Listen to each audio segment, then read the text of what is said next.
Allez, bonsoir à tous. Nouvelle tentative. Donc du coup, là on avait vu le 8 cubes. Et ce 8 cubes, en fait, il y a un chemin. Hein. On a découvert la matière, la couleur rouge, la couleur indigo, le rose et le tout. Enfin du moins, l'esprit dans la matière. Mais c'est aussi le tout. C'est-à-dire que l'esprit dans la matière, ça fait partie du tout.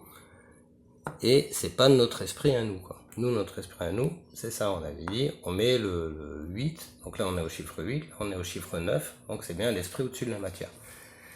Mais ça, c'est toujours dans le vivant. Imaginons maintenant que vous mourrez. Si vous mourrez, il y a votre esprit, il va à gauche. Et la dualité de la matière, elle reste sur Terre. C'est un peu plus compliqué que ça, mais... Alors du coup, on va séparer tout ça, et on va considérer que un être humain qui vit sur Terre et qui n'a aucune considération pour tout ça, aucune considération pour ce côté-là, il va vivre uniquement dans la dualité. Et pourtant, il est bien vivant, il est bien quadridimensionnel. Donc il a ses 8 cubes. Maintenant, celui qui va s'intéresser à tout ça, il va pouvoir petit à petit acquérir des couleurs comme ça. C'est ça, hein, on évolue en niveau de conscience. Hop, on va mettre ça.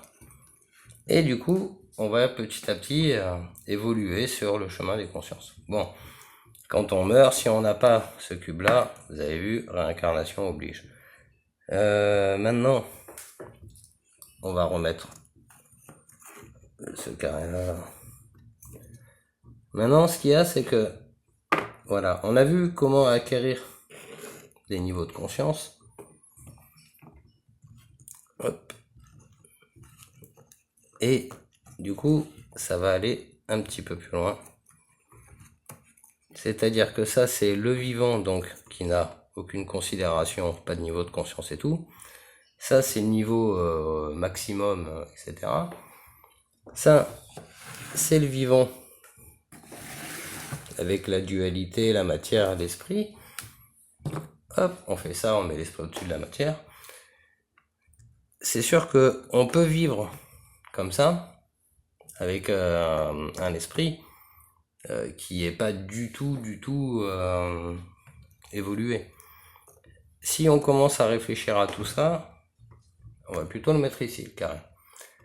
Et là, ça nous amène à la disposition des couleurs. La disposition des couleurs, c'est très intéressant vu que on est sur le point de saillance. En fait, c'est l'homme. Il tourne dans le sens des aiguilles d'une montre, il est en bas, la femme, elle est en haut, et elle tourne dans le sens inverse des aiguilles d'une montre. C'est ce qu'on va faire. Comme on sait qu'on a la matière en bas à droite, on a la matière en bas à droite. Donc on va tourner dans le sens des aiguilles d'une montre. Et après, on va tourner dans l'autre sens. Et donc de là, on va acquérir... Ah oui. On acquiert le violet, c'est-à-dire qu'une fois qu'on a fait ce sens-là, on acquiert le violet pour revenir dans la matière, revenir là et là, quoi. Alors peut-être ces deux-là, ils sont inversés, faudrait voir.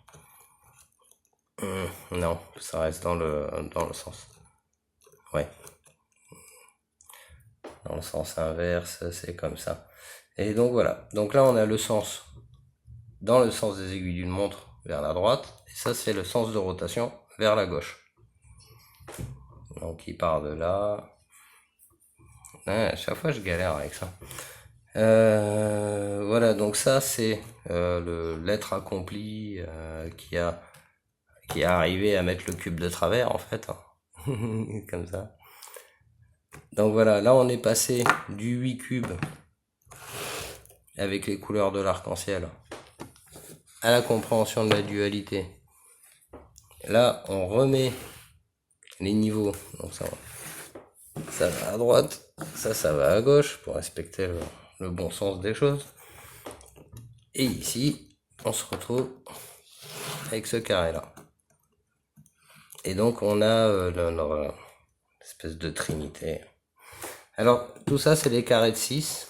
Alors, ça, c'est les carrés de 6, ça, c'est un carré de 6, et ça, c'est les carrés de 3. 3, c'est le premier principe de perception. C'est comme les calcites, en fait. Et vous allez voir, dans les calcites, il y a la fluorescence, là, comme je l'avais déjà mis en photo. Donc, en fait, si je fais ça...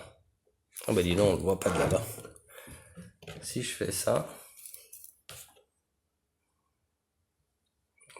Ah, on voit pas très bien. En fait, il y a une fluorescence violette. Alors ça, c'est de la calcite blanche qui a une fluorescence. Et ça, c'est du quartz blanc qui lui aussi a une fluorescence.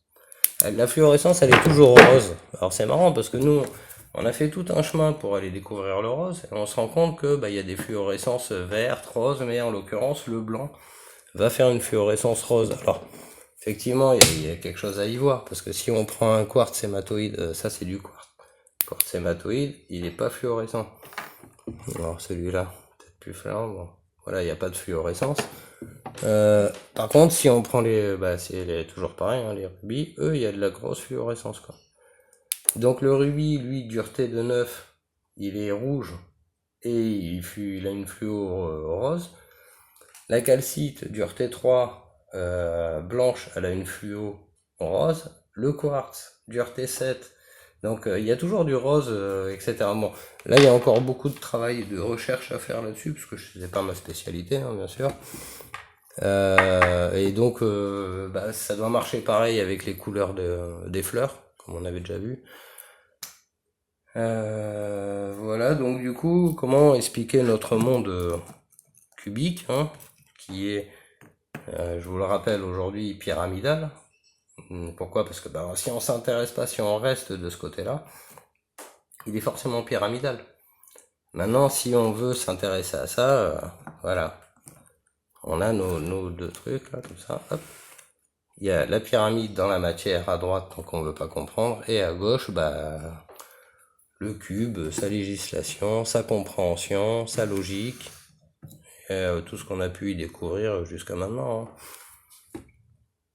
Donc voilà, sur ce, je vais en rester là, et puis je vous souhaite une bonne soirée. Au revoir.